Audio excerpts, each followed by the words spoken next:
Thursday, because elections are next month. So early voting is going to be the first Wednesday, and then the second Wednesday after the voting day, the actual day of voting, they're going to still have the machines in here and they have to remove them. That's why we're going to have the meeting on Thursday, November 10th. And that's another really important meeting, just like this one, about emergency services. Next month, we're going to have our attorney come and discuss the new condo and HOA legislation. Joshua Gersten, and everybody knows what a terrific speaker he is and how he brings information to us all. So that's going to be November 10th. Then we go back to our Wednesday mornings. Just a strange year this year with the changes. Wow. Guess what I did last month? I'm admitting it, but I'm not apologizing. I forgot to do the Pledge of Allegiance, and one of you really smart people came up and told me that I want to make sure we remember to do that. So please all stand for the Pledge of Allegiance. I pledge allegiance to the flag of the United States of America and to the republic for which it stands, one nation, under God, indivisible, with liberty and justice for all. Yes. Terrific. Now we have my Executive Vice President, Cath, up here to just announce some special visitors that are here today, special guests that aren't going to be speaking. The other very important special guests that we have will be speaking, our elected officials. So here's our Cath.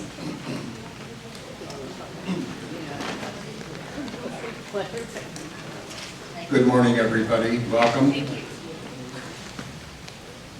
These are our guests, and I'd like you to hold any applause until I'm done speaking. Thank you. Speak up. Speak up. How's that? Better. Much better. Okay. I've never had somebody say that. Okay. Ed Saul from Commissioner Maria Sack's office. Nicole Carson from the Supervisor of Elections office. Rosemary Raymond from the Lake Worth Drainage District. Caitlin Joyce from Mayor Weinroth's office. Abby Ross from aide to Senator Berman. Howie Zimmerman from the Property Appraiser's office. Tisha Buttle, Outreach Center for Representative Lois Frankel. Dana Ackerman-White from Commissioner Dave Kerner's office. Ms. McCoy from the Clerk of Court's office. Gwen Gonzalez from the office of Kelly Skidmore's office. Ed Chase from Palm Beach County Interior Affairs. And Chris Keene, Major Chris Keene, let's try that again. Major Chris Keene from the Palm Beach Sheriff's Office. Thank you all for being here, and welcome everybody. Wow, lots of distinguished guests today. Great to see you all here. We'll start out with our first responders for brief updates. So we have Lieutenant John Wink from PBSO District 4. Great to see you. Thank you so much for coming.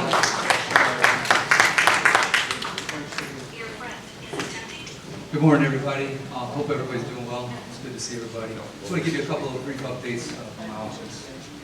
For the Kings Point community, there was more than an alert for seek shelter for the tornado, hurricane. Hold it closer. Sorry.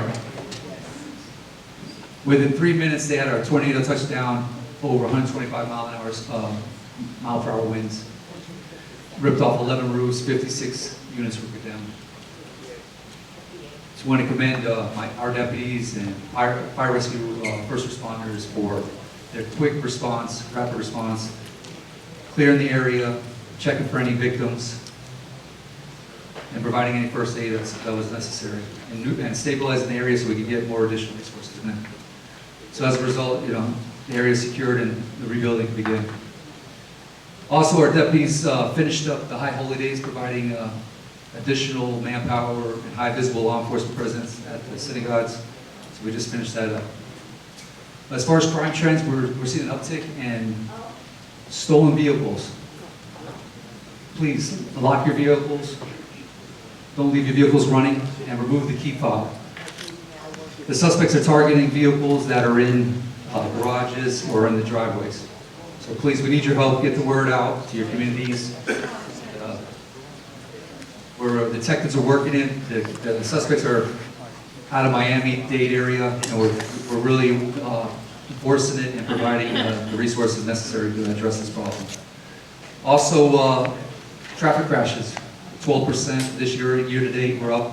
Please, guys, drive slowly, leave early, give yourself enough time, and we need your help with that. All right?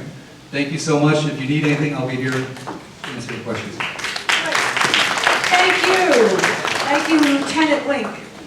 We have Chief Bill Stansberry from Palm Beach County Fire Rescue, who will give an update, even though our whole program here is about EMS and emergency services and all. This is something for us locally to understand what is going on. Chief Bill Stansberry.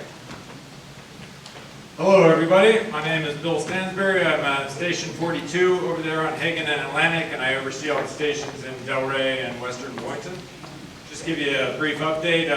The call volume in the Battalion 4 area has been averaging about 3,000 calls a month for the last few months. So we are busy. We have 8 stations, and we plan on having a 9th station out on Lyons Road north of Atlantic. That'll help with some of the call volume and response times to lower it. Currently Station 45, which is right here on Linton Jog, we've added more personnel, so we're expanding the station, creating a little more room so we can have more personnel there and can live there comfortably so that we can respond to your time of need and provide you with a great service. Last week, everyone knows there was the tornado that came through. So good job to the police that were there very quickly, as well as the fire rescue. We got there, we had approximately 16 to 18 units that were on scene. We were there right as it came in, within a few minutes after 9 o'clock, and we stayed probably till almost 2 o'clock in the morning. Then we came back the next day. We were checking on units, making sure there was nobody that needed any assistance. So hopefully we were able to provide a good service for y'all. And we'll continue, and I will be in the back if anybody has any individual questions they'd like to ask me. And then today we have Chief Charlie Coyle. He's going to be speaking later. He's going to give a great speech on EMS. He's going to talk about the level of service that we provide, as well as how we work and collaborate with AMR, as well as Delray. So thank you very much, and I'll be in the back if you have any questions. Thank you very much for that update. Now we have our elected officials. Today we have Congresswoman Frankel, Representative Skidmore, and the Vice Chair of the School Board, Karen Brill. And if there's any other elected officials here that have come in, just let me know. Okay, do we have our commissioner in? Great. Okay, then our commissioner too. So we'll have our commissioner speak. First, we have Congresswoman Lois Frankel. She's going to be presenting a little video here, a little four-minute video, quick video, and she's going to speak to us for a few minutes. Sure.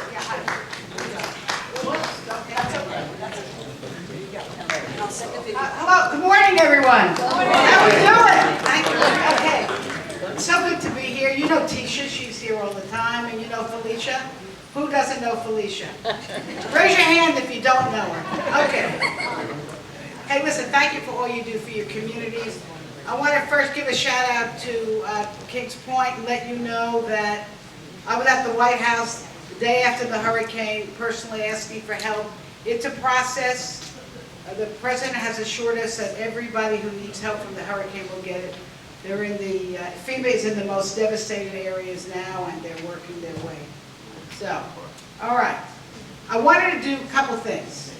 First of all, to let you know that we've been very busy. Don't always listen to the cable news. And I also want to say this, like many of you, I'm a mom, I am a grandmother, and I'm also a daughter. My mother is 97 years old. Right? And it's really through those lenses that I do my job. So I want to just tell you about some of the things we've been doing, because we've been very busy, and I want you to know. And then I'm going to give you some tips on how to save your life. Do you want to hear that? The firefighters are going to appreciate what I have to say. So just to let you know, we've been very, very busy in Congress. And first of all, number one, I've been trying, I have a bill called the Women's Health Protection Act, which would ensure that women around this country have access to legal abortion. We passed that in the House. We're waiting for the Senate to do something about that. We're strengthening our gun safety laws. We were able to do something with background checks for the younger people, but we really need to do more. I just voted for a ban on assault weapons. Again, we're waiting for the Senate to take that up. But there was some good action that the Senate did agree with us. Who has a cell phone? Raise your hand. Who has a car? You know what you need to run that car and cell phone? They're called chips. And the reason the car manufacturing sort of shut down during COVID is because we were depending on chips from overseas. We passed legislation, bipartisan, that's going to incentivize the manufacture of those chips in this country. So, all right, thank goodness we don't have to wait for South Korea or Taiwan to send us their chips. We passed the biggest, most historic legislation on combating climate change ever. Anyone have grandchildren? I really worry about the future for them. And thank you for applause. It is worthwhile applause. And let me tell you something. There's a lot of it in that for people. There'll be a lot of grants and incentives for people if you want to do some kinds of insulation or roofs and do your part in fighting climate change. But here's the big one. Here's the roll call. For anybody here on Medicare? No, not yet. Okay. You're laughing. We actually finally made some progress in getting the cost of prescription drugs down. It's going to be a phasing, but for the first time ever, we are going to allow Medicare to negotiate the cost of prescription drugs. That's a big one. We put a cap on the price of insulin. No more, it's amazing the prices across the country, $35 a month cap. There's going to be a cap on out-of-pocket expenses for drugs, and that's going to be a $2,000 a year cap on that. So we're going to make a lot of progress, hopefully getting the cost of drugs down. And now I want to tell you, I know you want me to hurry, but this is life-saving, okay? I want to tell you a quick story. My mother's 97. I just don't want to get anybody to get scared because it's a good, miraculous ending to this story. Not ending, but a continuation. Anybody have an Apple Watch? Okay, that's good. One night, I got a call at 4 o'clock in the morning from the West Palm Beach paramedics. My mother had fallen, she was living alone, she fell in her apartment, and her watch called the paramedics. Wow. Thank goodness. They found her on the floor. She had broken her hip and her leg. She was rushed to the hospital, had surgery, in rehabilitation for months. She made a miraculous recovery. She's on a walker. She's in an assisted living facility. But when she fell, I was watching the bills, Medicare, almost $100,000 by the time she was done. And then people came up to me, they said, you know, my mom fell. I fell. Does anybody know someone who has fallen? Okay. Well, of course you do. You know why? Because falls are the #1 injury to people over 65. 36 million people over the age of 65 fall every single year. Guess how much it costs in medical costs? Anyone throw out a number? 40,000. No, total for the country. $50 billion between Medicare and Medicaid and insurance. And I was with the Delray firefighters a couple of weeks ago. They told me it was their #1 call. I bet you get lots of calls, right, on falls, firefighters? They're shaking their head. Yes. So listen, here's the thing. This is very, very important. Falls are preventable. Falls are preventable. And you need to make sure you're checking what your medicine is. You're making sure there's no hazards in your home. If you need bars on your showers, you need to check that out. And you need to do exercises. So what we're gonna do, Lori, real quick, we'll show you, this is a teaser, because you got other people to talk. If you go to my webpage, you're gonna see, we have a little exercise someone showed me, how to strengthen my ankles so that I don't fall, and you can do it too. Okay, Tisha, can you put it on? All right. It says you're not connected. Oh, we're not connected. Well,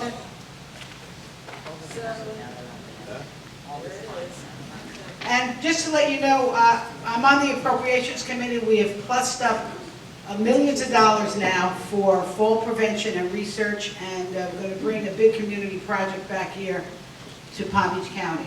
Okay, let's see. Let's see if I got this right. Top people in the hospital. You're going to pretend that your big toe is You can do this now, right at your right seat. your knee with your foot. So for example, for me, that would be my T-O-R-I.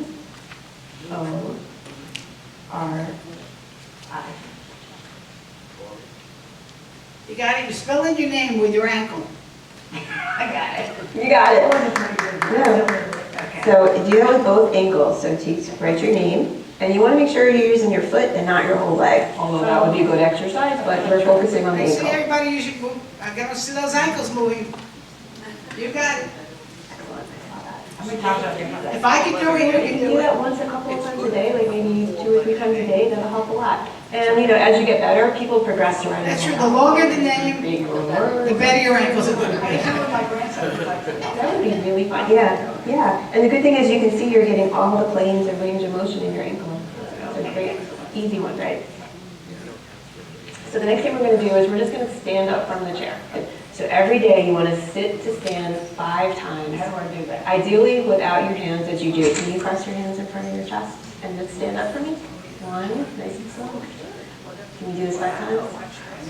2, 3, 4. We'll get the rest.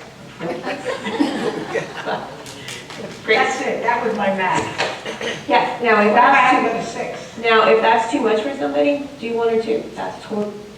Okay. So that's a tease. We'll send that out in our next. That was in my office in Washington, D.C. You're all invited to visit me whenever you want, when I'm there, of course. So listen, thank you so much. Listen, stay healthy and stay on your feet, right? Great to be with you. We can answer any questions. If you have any needs, call our office. Tisha, you're here every meeting, aren't you? Okay, that's Tisha. And you know Felicia. Who doesn't know Felicia? All right. You can call Felicia anytime. She works 24 hours. Hey, listen, thank you for all you do. Good to be with you. Thank you so much. Carol, can you bring that up? What this? Yes. Wow, thank you. That's okay. Thank you so much. Wow, it's always great to see you. Now we have and we're going to send that link out in the next email, so you'll be able to see the whole thing. It's only 4 minutes, and it'll really help you, I'm sure. Representative Kelly Skidmore, please come up here to give us an update from your district.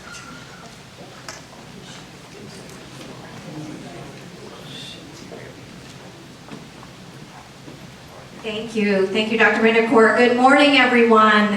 Thank you, Congressman Frankel, for that great information. I know my father lives with me. He's 87. He fell the other day, and he was so worried about whether the jar of jelly he was holding was broken. I was like, I don't care about the jelly. I want to know if you're broken. So luckily, he was okay, but it's so important. My name's Kelly Skidmore. It's a pleasure to be here with you again this morning. I represent District 81. As you know, some of the hurricane bands created tornadoes in South Florida. There were 3 tornadoes that touched down just in District 81 and 91. So Kings Point and Floral Lakes were hit, Wellington was hit, and Belglade was hit with tornadoes.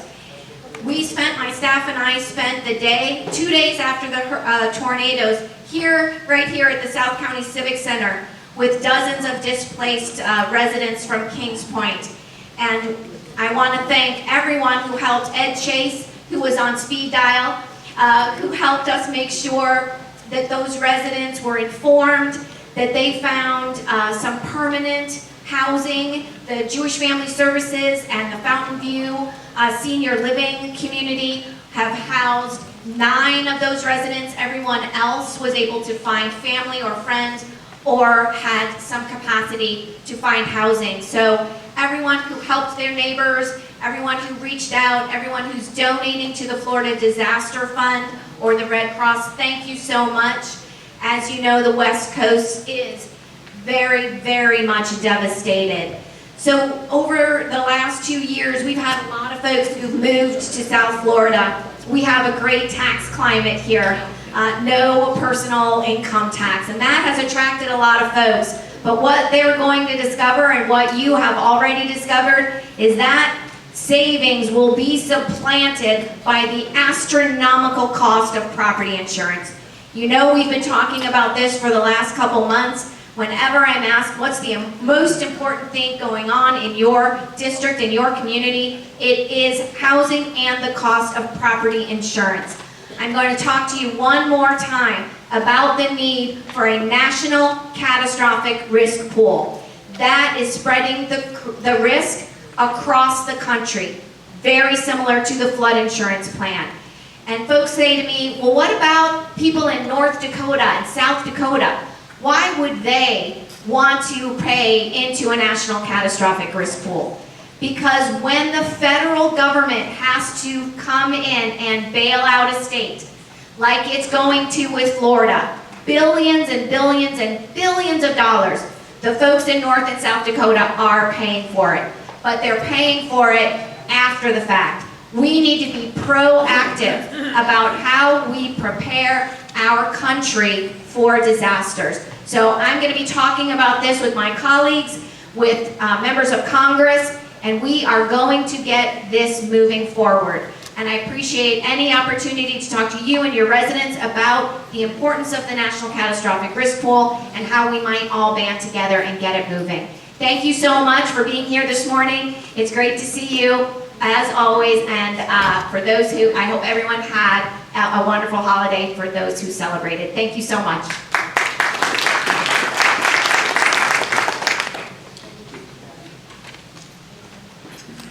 Oh, we also have Representative Joe Casello here. Great, come right on down and up, actually. This is the place to get all the information here that we need to know, and it also goes out in our newsletters. And remember, it's being recorded, it'll be on YouTube, and we'll send the link out to that. Here, so good to see you. Thank you for coming. Well, good morning, everyone. It was very informative this morning. Thank you, Congresswoman Frankel. I was always had fat ankles, and now hopefully we can get them fixed. My name is Joe Casello, and I know most of you probably don't know me. This is with the redistricting that just happened recently. My district encompassed Boynton Beach, went more north into the Green Acres, Lantana area, and more west. With the redistricting, the district now has shifted south here. And now I have Delray Beach, most of Delray Beach in my district. So I will be the face, hopefully, after this election, your representative.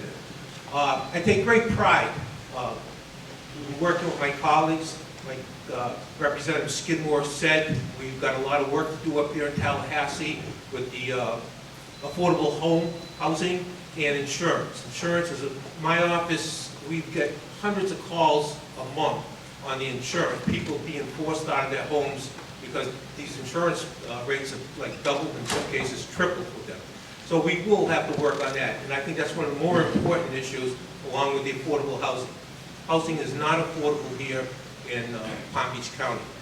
I take great pride in constituent work. I think that's where my strengths are. We helped a lot of people during this last couple of years during the pandemic, and with unemployment, food stamps, and housing. We take great pride in that. I want to make myself known to this area here, you people here, so we can continue to work with the constituents and doing work that needs to be done on their issues and problems. So, like I say, my name is Joe Casello. You can follow me on votejoecasello.com. That's votejoecasello.com. It gives my whole bio, where I'm from, what I believe in, what I've supported, what I've done up there in Tallahassee, and look forward to continue to do. So please visit that, and it will tell you a lot about who I am and what I am. So I thank you for having me here today, and like I say, my office, my phones are always open. We take great pride in doing that. So thank you very much. Thank you. And the information on how to contact our representatives is all on our website. We have Commissioner Maria Sachs with us today. Yes, it's so good to see you for a little update. Running up here. That's okay. Yes. Commissioner Sachs will be followed by the Vice Chair, Karen Brill, and then we'll get right into our emergency services. Thank you so much for coming. I know you didn't recognize me. I got hurricane hair today, and this is what happens when somebody named Maria goes out in the rain. You see, it just gets all natural. Anyways, it's good to be here. I am so proud to tell you that Ed is with our office now. Ed Saul is with our office, so it's going to be seamless you know, Ed knows everybody, and he knows more people than I do here, which is kind of fun. So we have a really good time, and Janet is also here today with us in my office. So whatever you need, we're here for you. I do want to say that at Kings Point, I live about 2 miles away, and I heard the siren. We're going to make sure that on your phones, you have a government setting so that if the Weather Service indicates that there is a tornado close by, you will get that sound. You will get that sound. You only have a few minutes to take shelter from a tornado. Hurricanes, we have a little more time, you know, to get everything ready, but a tornado happens so quickly. So we will publish that, and Dr. Vinegar will make sure that everybody has it in your phone. I had it in mine. I heard the tornado was coming. So what did I do? I ducked under the bed or something. I don't know, but the sheets are not the right thing to do. However, it hit our Kings Point. And I have to say that EMS was there within minutes. I have a picture of that tornado on the Sac Sentinel that you have a copy of. That's frightening. That is frightening. So we do need volunteers if folks want to help out. We do need donations if folks want to help out. I'm working with Congresswoman Lois Frankel's office and Senator Rick Scott's office to see if we can't get FEMA to give our folks some shelter, because we have a lot of displaced persons. The Jewish Family Services has been awesome, and they have found places for those at Kings Point who have no shelter. So this is our community working together to take care of those who have been displaced by this terrible tornado.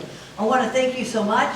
I have a long name, my ankles are gorgeous, and I'm going to work on that all the time, right?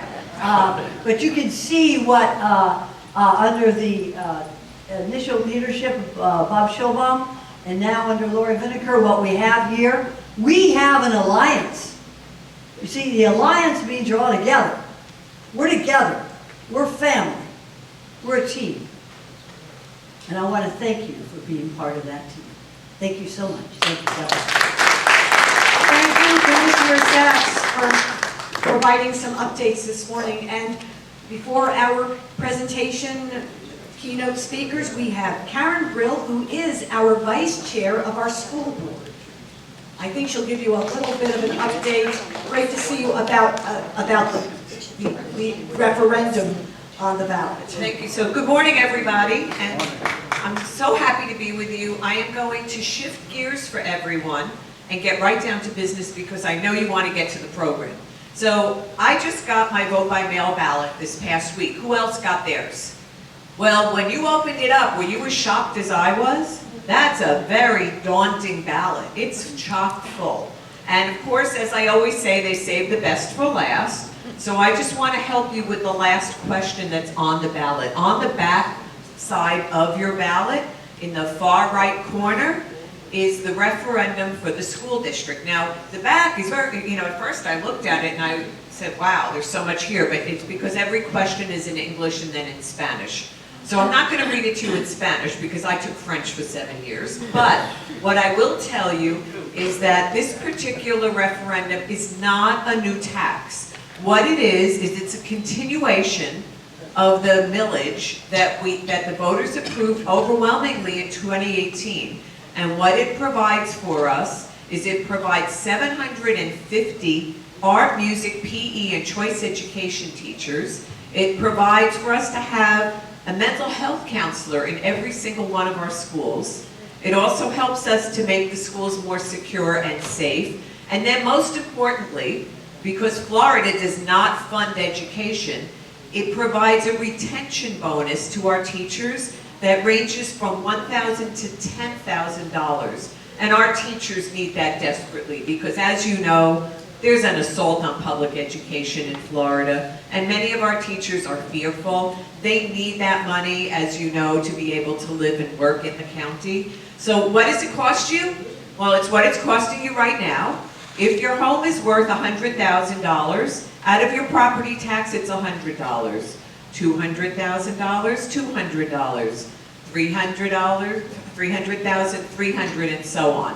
So it is a continuation. Unlike Broward and Miami-Dade, we are not asking for more. We're just asking you to continue with what it is. And the way the question reads, if I can see it in the dark here, the question on your ballot is, shall the Palm Beach County School Board have continued authority to levy 1.00 mils of ad valorem millage for operational needs for public schools dedicated to funding school safety, school police, mental health services, arts, music, physical education, career and choice program teachers, and improved teacher pay beginning July 1, 2023, and automatically ending June 30, 2027, with oversight of the funds by an independent committee of citizens and experts. And just so you know, Dr. Vinacore serves on that independent committee along with myself. So we're just asking you to please vote yes, help support our teachers, school safety and mental health,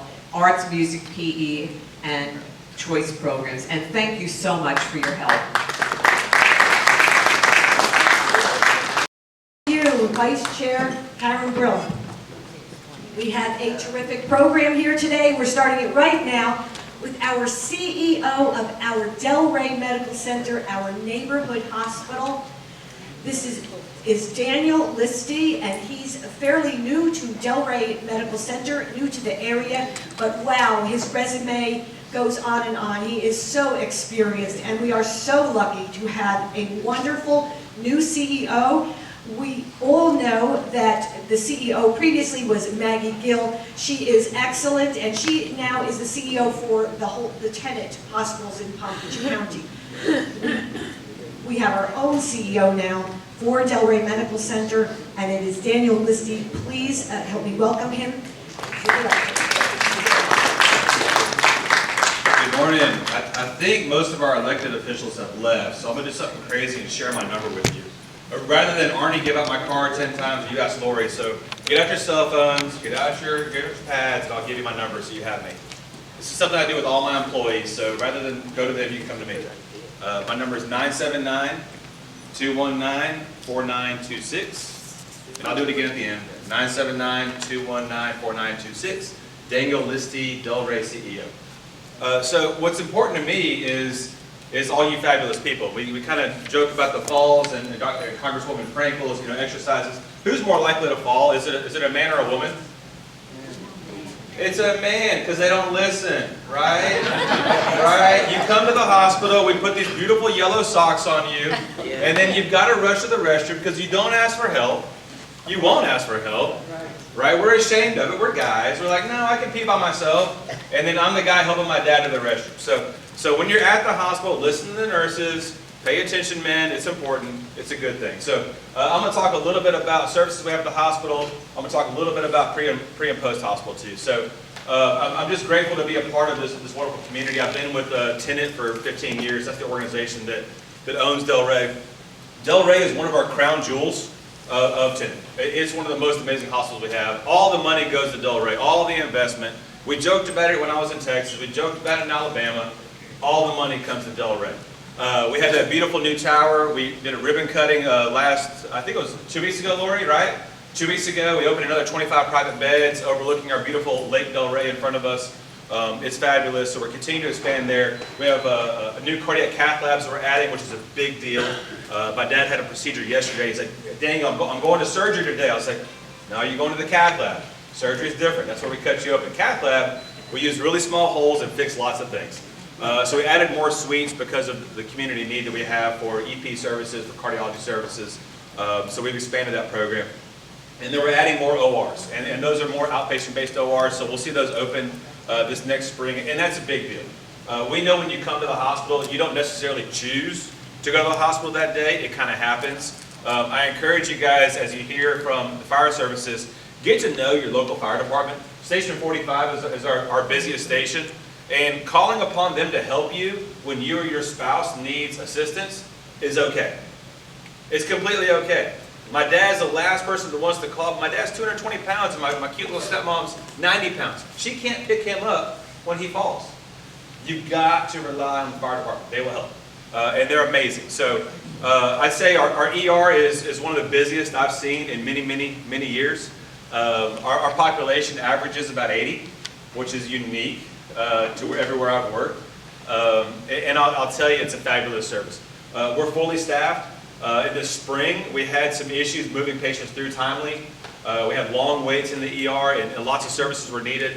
But I'll tell you, we're fully staffed now. We've opened more floors, more private beds, and we're really focused on getting you moved to the hospital if you need us. We know you don't want to be there. And the important thing for us to remember is when your emergency happens, we've got to treat it like your emergency. And as soon as we diagnose you and give you a treatment plan, you're like, I just want to be gone, dang, I'm done, right? Get me out of here.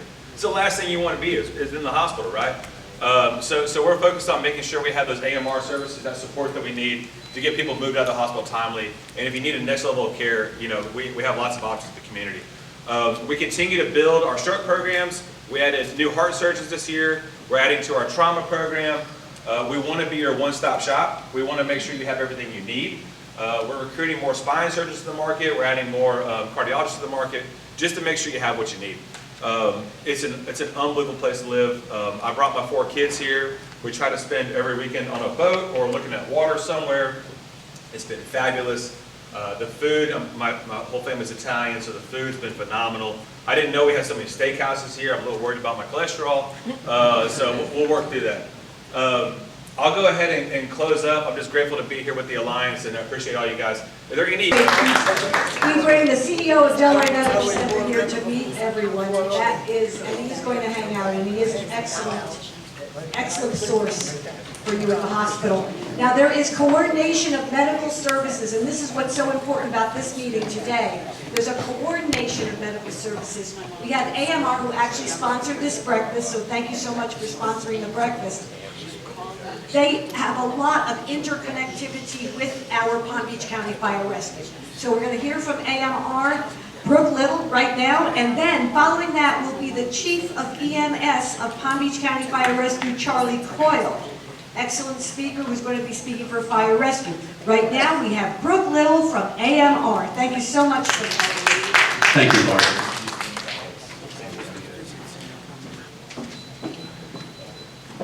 Everybody enjoying the coffee and bagels?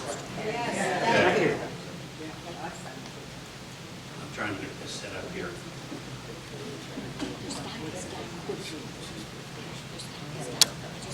Okay, my name is Brooke Little. I am with AMR Medics. I'm the Chief of Operation. Thank you for the opportunity to come out today and speak with you.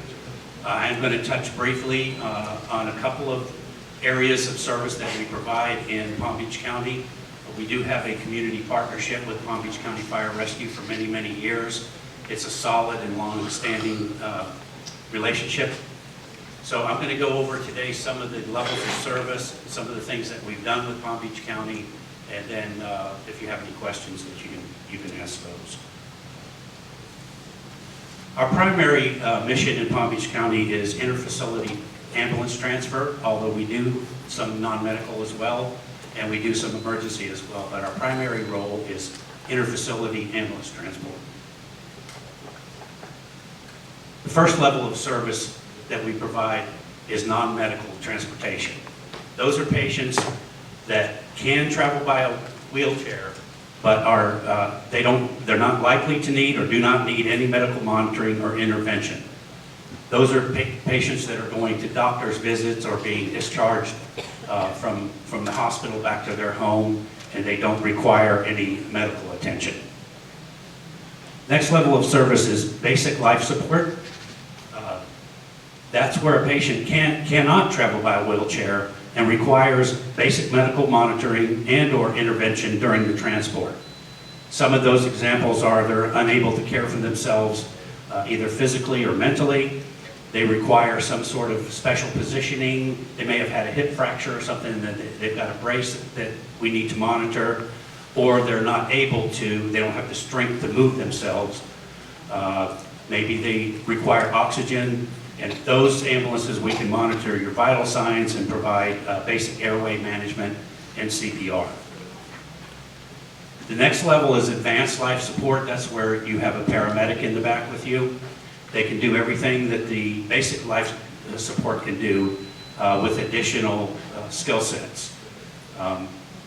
Those would be IV medication infusions if you have an IV medication running on a pump or something like that. Heart monitoring, EKG monitoring, advanced airway management, and advanced cardiac life support, meaning if you had a cardiac incident en route, the paramedics have the equipment and the training to give you life-saving medications and shock intervention or whatever is appropriate for the condition that occurs. The next level of service is critical care transfer. It's a step above the advanced life support. The paramedics and EMTs undergo extensive extra training in order to qualify for this level. And they're capable of transporting patients that are on specialized medications that don't fall within our normal scope of practice in EMS. And also specialized ventilation equipment, airway management, BiPAP, ventilator-dependent patients. And again, they can do the EKG monitoring, advanced airway management, advanced cardiac life support, and other specialized equipment. There's certain other equipment that the patient may need to be transported on that doesn't fall in the normal scope of practice that these people are trained to do.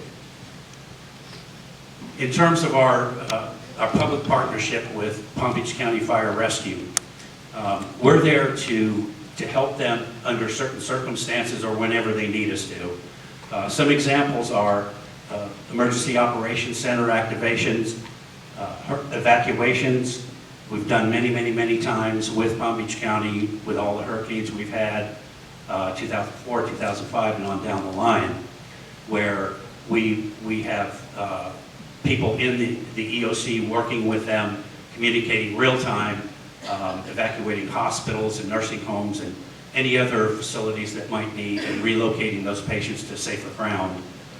Mass casualty incidents would be something like a school bus crash or airplane crash, or a tragic event that just has a whole bunch of people that need attention, and so they call us to help with those, so that they can, we can work together on that. And the pandemic response, what we did with COVID, we partnered with them all over the county and going out and doing testing and vaccinations, and we set up testing sites and vaccination sites, education to the public. So it worked really well in Palm Beach County. I think it's an example for a lot of places to look at. One of the ways that helps us to do that is AMR has a direct line from Palm Beach County Fire Rescue's communication center into our communication center, from their computer to our computer. We also have the same radios. We're on their radio system, so we're able to communicate directly with their communication center and or their individual units, responding units to an incident. AMR medics personnel are also trained in the command structure for incident command. And what that means is if there is a mass casualty incident, there's a system that everyone follows. It's a template that's the same across the country, the incident command system. So our individuals who respond there, Palm Beach County Fire Rescue is going to be in charge. They're going to be in command. but they know what to expect. They know how the system works, they know where the staging areas are and what their role is in that. So if they're given instructions, they know what the incident commander is talking about. Our leadership teams, Chief Coyle, myself, and many, many others, speak on a regular basis. We text, we call, we have in-person meetings, and we're very transparent with each other as to what we can do to help serve the community of Palm Beach County better. So it works really well, and it's very important to us to have that open line of communication. We've even gone together to different healthcare facilities and provided them education on levels of service and when to call and what to ask for, and because you want to make sure that you utilize the appropriate level of service, so that you don't want to call for an ambulance for somebody that can go in a wheelchair, and you don't want to call fire rescue for somebody that AMR can take. It's important to know those types of things. So that's another thing that we do. I did hear today a couple of concerns that you all had for Daniel in terms of his hospital, and we also have some additional really exciting services that Mr. Hall, who specializes in that area, he's my colleague here with us today. Hopefully we can get him on the agenda next meeting or very soon to come and present those to you all. We have some solutions that I think you'll be really, really interested in. Thank you very much for your time. I appreciate it. If you have any questions, let me know. We could take them at the end. Okay, is there one question Well, I there? just had a question. How does the individual contact AMR? We have a phone number, a communication center. We'll get that information to you. We'll send that out on the email Oh, you don't know it? information. Do you have the phone number offhand?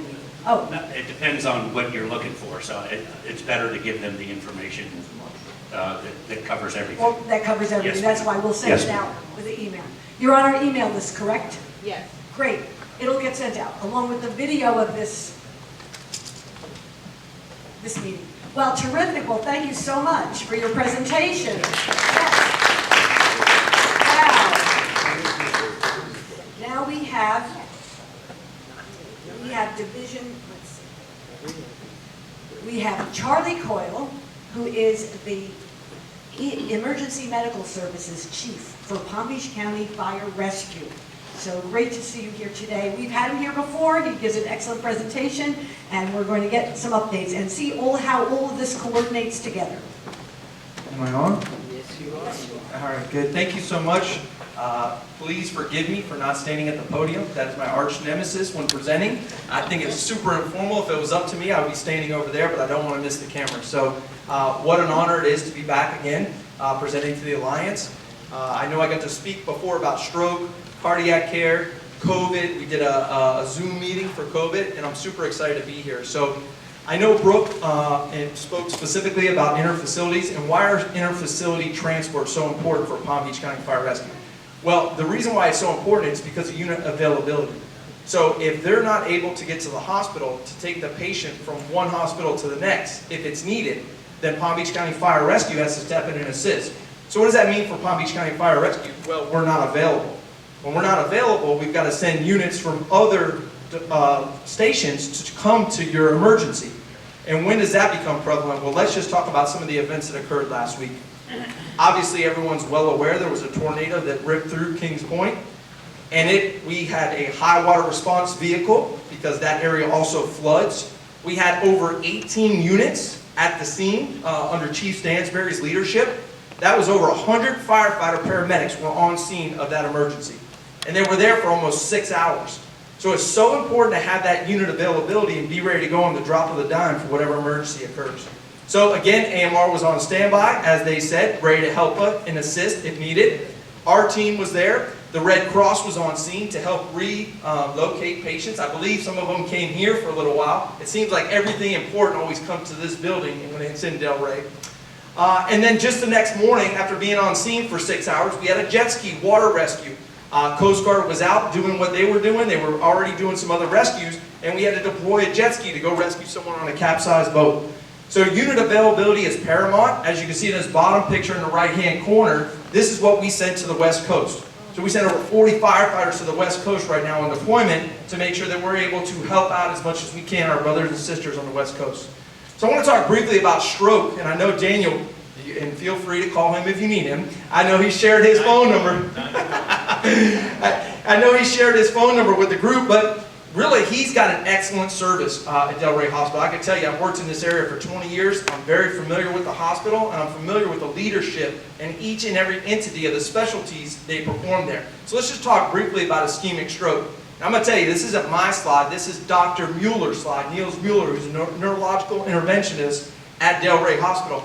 And what he says is if you have a large vessel occlusion, which is one of the big feeder vessels of your, that feed your brain with blood and oxygen, when one of those is occluded, 1.9 million nerve cells, 14 billion synapses, and 7.5 miles of nerve fibers are destroyed each minute. So think about that. That is a ton of tissue that you're losing in your brain. So if you look at the red area, that's when you're having a stroke.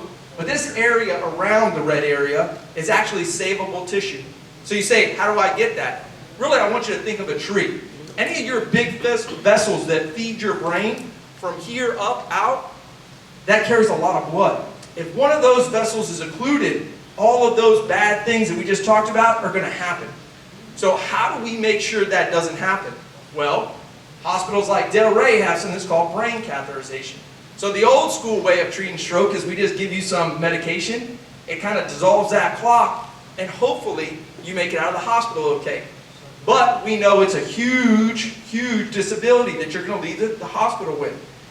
Places like Delray have an opportunity to go in there. They could go through your femoral artery, they go up, they find the clot, and this is what it looks like when it's revascularization. So you say, well, why is fire rescue talking about a service that Delray provides? Well, it's so important for us to be able to clinically diagnose what that looks like in the field of EMS and coordinate with the hospital. So I would love to think that all of these specialties are available 24 hours a day, and they are. But when it's 2 in the morning, that doctor's at home. That team is at home. They are waiting to hear from EMS to launch a parallel system to make sure they're there to treat your emergency. So we do a quantitative test in the field to determine the severity of your stroke. We call the hospital team assembles, and they're ready to go. And what does one look like? Well, here's a case from Delray. Actually, 42 minutes from we rolled through the door, they revascularized his brain, and this patient walked out of the hospital 100% neurologically intact. Not only that, this is a 93-year-old patient, 100% neurologically intact. So when we talk about communications, it's not just one way. It's AMR to us. It's us to AMR for the non-emergency and sometimes emergency. But when it comes to emergency, we have to coordinate with that hospital. We have to make sure that the wheels are turning and we're on the same sheet of music to give you the best care that you ultimately deserve 100% of the time. I don't want to rule out chest pain or cardiac emergencies because they're just as important. And essentially the same process goes on if you're having a heart attack. If you have a heart attack, we look at your EKG, we send your EKG directly from your house or the back of our truck to the receiving hospital. The hospital sees that EKG. They assemble their team. We walk in, get some quick labs in the ER, quick registration, and you're over to the Cath lab if you're a qualifying patient. Seamless. It's so important to have that communication. Cardiac arrest, I'll talk about briefly. We partner with the hospitals all the time to do CPR outreach events, but essentially we both subscribe to something called CARES Registry. And essentially what the CARES Registry is, it allows Palm Beach County Fire Rescue to see after your cardiac arrest what your outcome was. And why is that important? Well, we bring everybody in and we give them awards. We take the survivor and we reunite them with the crew that worked on them. And you talk about mental wellness for the patient and closure for the patient and closure for our firefighters. I can tell you, I've been at Palm Beach County Fire Rescue for 20 years. There's nothing more rewarding to me than linking a survivor with the crew that actually worked on, including our hospital staff. And I could go on about pictures. I could talk about this stuff all day, but I won't because I don't have the time. But I do want to talk briefly about trauma. Because trauma for us, for a long time, has been the same old thing over and over again. See the patient, get the point of injury. Now we're using tourniquets and we're doing these other bleeding control things that we didn't do years ago. But there's this one thing that we never really addressed. We always thought it was an hour. They always said golden hour. All the education that we got was the golden hour. Well, there's been some retrospective studies that came out and said, hey, it's not the golden hour, it's the golden 30 minutes. You've got to move, or you've got to do what the emergency room does in the back of your truck. Well, there's been not a bigger study in my mind that has been published here recently. This is actually coming out this month. We got it a little bit ahead of time to talk about whole blood. So if somebody in the field is bleeding, and they're bleeding uncontrollable, and we can't stop it, and we get them to the hospital and they have no blood left in their system, what do you think the trauma team can do? Absolutely nothing. We're transporting essentially somebody that survivability is 0%. That's insanity. This was said not by me, but somebody much smarter a long time ago. Insanity is doing the same thing over and over again and expecting a different result. So what do? Now we carry whole blood. So if a patient's vital signs from a traumatic incident are very low, your blood pressure is very low, your heart rate is very high, on selected units, not all units, selected trucks, we will have whole blood. We will infuse you in the back of our truck and safely transport you to the trauma center.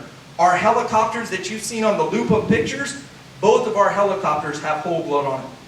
What does it look like? Because you're probably saying, whole blood? How do you carry whole blood in the back of a rescue truck? That makes no sense. Sure it does. It stays in this cooler. From the cooler, we hang the blood in the back of the truck. There's a little gun that we administer in for a rapid infusion. This little piece of equipment is a warmer to warm the blood, so it goes in at higher temperature than what you would sit here normally in the room. It goes in at almost 100 degrees. In a matter of 2 seconds, it warms it up, by the way. And then we constantly monitor the temperature of our whole blood. Every single day, every single minute, every single second. Trust me, I know, because I get alerts every time the cooler even opens to know what's going on. So what does that mean? Well, it takes a village. Delray Medical Center, we're pairing with the trauma center. As a matter of fact, Dr. Gonzalez is going to be at our facility tomorrow because we're going to be reviewing some trauma cases. St. Mary's Hospital, both tenant facilities, both level 1 trauma centers. We're so blessed in Palm Beach County. One Blood, we had to partner up with the blood bank to make sure that we're able to get the blood. Obviously, the helicopters in the healthcare district. So what does this all mean? I know I talk really fast and I covered a lot of topics, but I will tell you this. It's all about teamwork. We got to have skilled doctors. We need to have skilled paramedics. We need to have a goal. We need to have a vision. We need to communicate with each other. And when you talk about things like whole blood, essentially you got to have some creativity. You got to be able to go where boldly will follow. But you got to be willing to blaze that trail. You got to research, you got to collaborate, and you need the leadership. I can't thank you enough for taking a few minutes of your day. I will answer your questions. Just let me close out first, please. I really appreciate it. Always don't hesitate. Reach out to us. Chief Stansberry's here. He's readily available at all times, and I really appreciate your time today and your attention. Well, thank you so much for the presentations, and everybody was so great. Thank you all the leaders for coming today. We have the Charlie Coyle, and we have the AMR. We've got Daniel Listy still here. If you have any questions to ask him. One thing, I usually talk a lot about development in the beginning to give you updates. But there's a lot, read about it in the newsletter and all, but we do have a contest going. The contest is to rename the reserve at Atlantic, at the corner of Atlantic Avenue and Half Mile Road. It had just gotten approved, and they do want to change the name of it. Think about like a one name. This company that is building it, Illumini, they have some places called Illumini, things like that. They don't want to use that particular name, but it's usually a one name. So like Agricola, or call it something like Degas. We have associations here named like Tuscany and things like that. Think of a name, send it by email to allianceofdelray@bellsouth.net, and you might win a bottle of champagne and 2 champagne flutes from the Alliance of Delray. So send it to me, all your ideas, and when we're going to give them to the developer, and then when he comes back with the name, if one of our names get chosen, you're going to win, okay? Another little fun thing that we're going to do. Now remember, next month, Thursday, November 10th, our attorney, Joshua Gersten, and that's always an incredible meeting where you learn all the updates for the legislation with HOA and COA, and you can have all your questions answered, and he gives terrific handouts. See you next month. Thanks so much for coming.